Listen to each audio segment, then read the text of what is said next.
Hello everyone, it is I, Reversal, and welcome back to another episode of Knights and Dragons.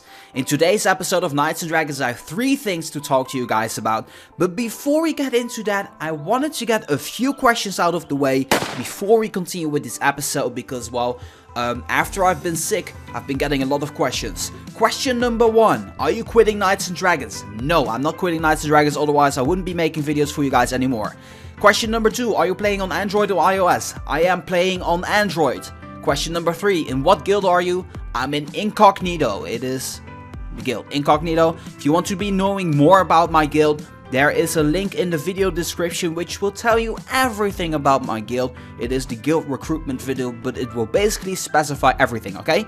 So that being out of the way, we're going to be talking about a few great stuff here. First of all, this is going to be the analyzation episode of the Cthulhu, the new epic boss that is coming out. But before we got into that, I wanted to talk about the epic raid bosses. I have some great amazing news for you guys, which I wanted to bring out. And after the Cthulhu, I kind of wanted to make a small announcement as well. So make sure you guys are prepared for this. This is going to be like a 10-minute episode, I hope. I have no idea how long it's actually going to be, but it's going to be quite funny. So first of all, the news. The epic raid bosses, I got some great news for you guys. It's actually gonna come out this weekend.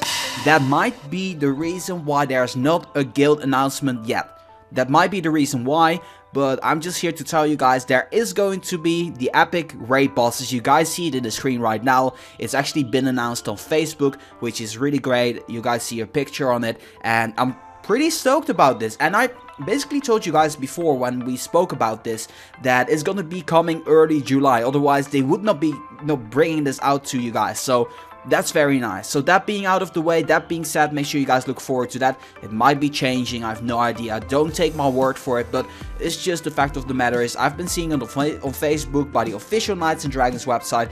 It seems pretty legit to me, so we can have something to look forward to. That being said, let's actually move on to Cthulhu.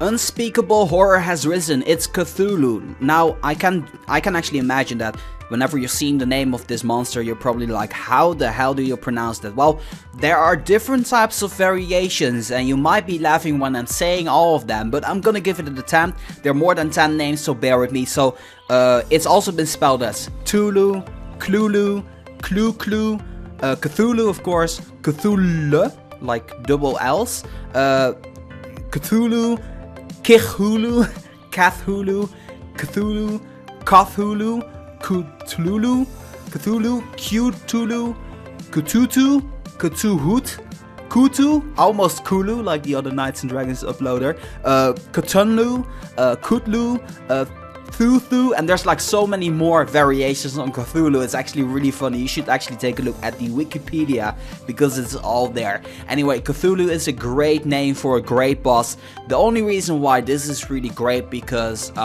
well, the combination of the elements are amazing. Only for the sheer fact that we literally have no alternative for this armor. By that I mean the only earth alongside with water legendaries that are, well, I cannot really say relevant, but that's the Clay Plate Mantle, which didn't even drop from an epic boss. It was like implanted as if it was a fusible like legendary, but it was never like released from an epic boss. As a matter of fact, when we take a look at the history of Knights and Dragons, the last water with earth type combination armor that actually dropped from the epic boss was the Jackalope's Chain Garb, and that actually came from the Jackalope's Dragon, which was released from the 13th of June in 2013. So that's actually like over a year old. So Greece should kind of be ashamed of themselves for not bringing out this armor at all. This armor is, I believe, a good combination, a good armor type combination. You will be capable of obtaining this by having a spirit type armor. The reason why I'm saying this is when you're fighting Cthulhu, he will be doing a lot of damage to you if you have an air type. You might be doing the same type of damage on Cthulhu, but you kind of want to, you know, your warriors, your knights, you kind of want them to last against them, especially once you want to try to take him out for the 43rd time. As for myself, I won't be going for this armor because I already have the Arbor Steel Vanguard. And speaking on the subject of the Arbor Steel Vanguard, you're probably like curious to know how close it is to the Arbor Steel Vanguard, if not better. and I'm going to compare it to you guys. So let's actually get the information of the Arbor Steel Vanguard. The Arbor Steel Vanguard is a really nice epic. It's one of the earlier epics out there. It's actually like, I have it myself, so I'm very happy to actually have this one. But the question is, how well does it manage? Well, the Arbor Steel Vanguard has a total combined stat of 3,102, or is it 113? And the attack is lower than the Cultist Wargear by quite a bit actually. It's more than 200 stats.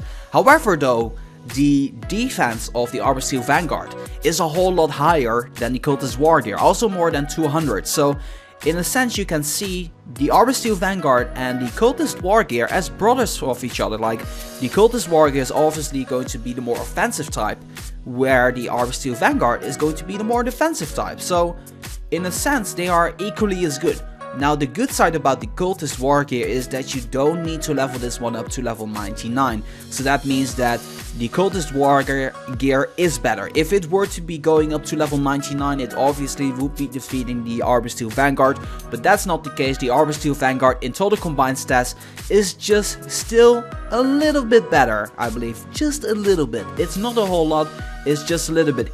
Maybe it's even the same. I'm gonna like make a comparison in the screen right now, so that way you guys will be seeing it. So I'm actually gonna show you guys that I'm taking it down right now, and I'm gonna like kind of show you guys how it looks. So as you guys can see from a lot of my friends, they are using either like using both types that are strong against it, or just one type.